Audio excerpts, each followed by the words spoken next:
Hi, my dear students. Welcome to this channel. Bienvenidos a tu clase de inglés. El día de hoy nos toca analizar otro tiempo muy importante, present continuous. ¿Y qué diferencia tiene del de simple present y present continuous? Bueno, ambos tiempos están hechos para expresar acciones, cosas que estás haciendo en el presente. Sin embargo, como dijimos en video pasado, el simple present te sirve para cosas que a lo mejor en ese momento no estás realizando.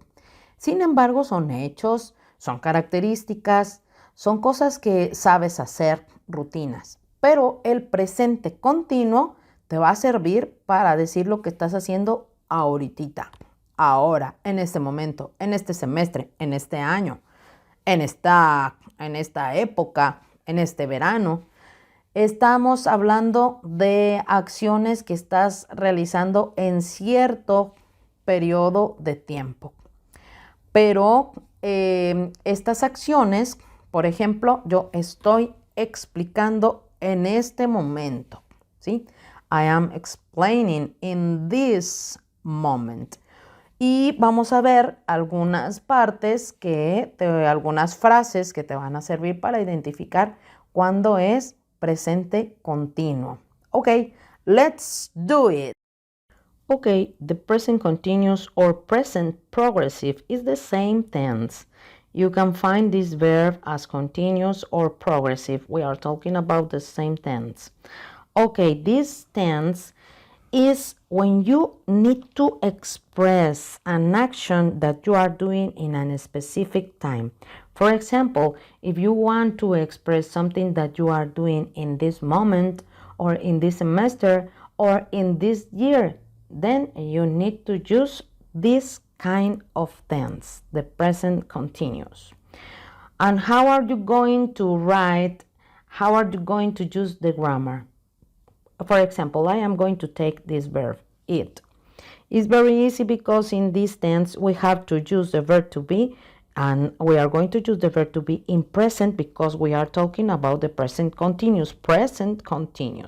Then in the first part we have to write the verb to be as is normal in a verb. I am, you are, he or she is, we, you, or they are. The first part of this tense is going to be the verb to be. And as we do in the verb to be, we can contract this just writing the apostrophe I'm, your, his, your. Yes, it's the same. But in this case, we are going to add the second verb, that this verb is going to tell the action that we are going to do. Eat, and we have to add just ing at the end of the verb. I am eating in this moment, and in the negative form we just have to write the word not as we did in the verb to be. I am not eating. You can see that the ing, the gerund, is going to be the same in all the cases.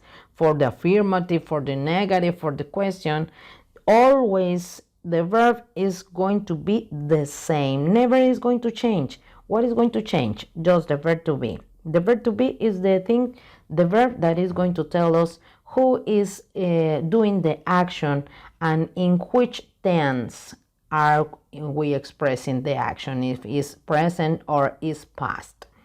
Then, as we did in the verb to be, you can contract these two. Are not, you can say aren't, or is not, you can say isn't, aren't, or in the first part, I'm not. Yes, let's see how is the question.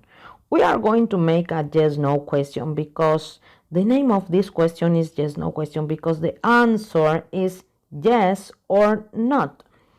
We don't have another information in the answer. Yes, for example, am I eating an apple? Are you eating an apple? Yes, no. That is going to be the answer. That's the reason because this kind of question is called yes/no question.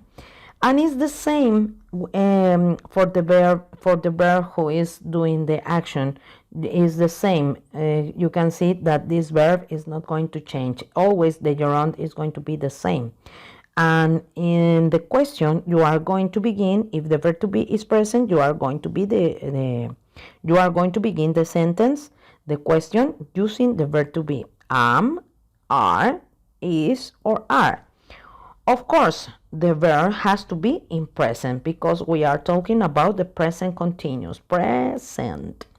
And I write these points because in this part you can write the complement of the sentence. And don't forget to use always the question mark, just one question mark at the end of the sentence.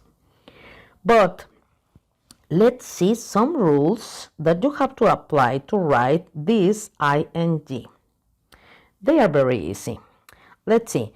You have to watch the end of the verb. Yes? If the verb ends with E, like the verb love, you are going to omit, to erase the E and write the ing at the end of the verb. In all the cases, in all the persons. If your verb ends in Y, it doesn't happen nothing. Don't happen nothing. Yes? You have to write the Y and the I as in these cases, buying, playing, studying. Please don't erase the Y. Don't erase it. You have to write both. Okay, for this kind of verbs like swim, we have they are a little difficult to check because you have to check this verb from the end of the verb to the beginning.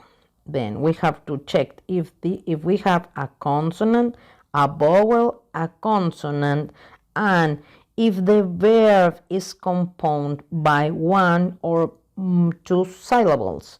In this case, swim is composed by one syllable and is consonant, vowel, consonant. Then in this case, you have to write 2 times the last consonant, swimming.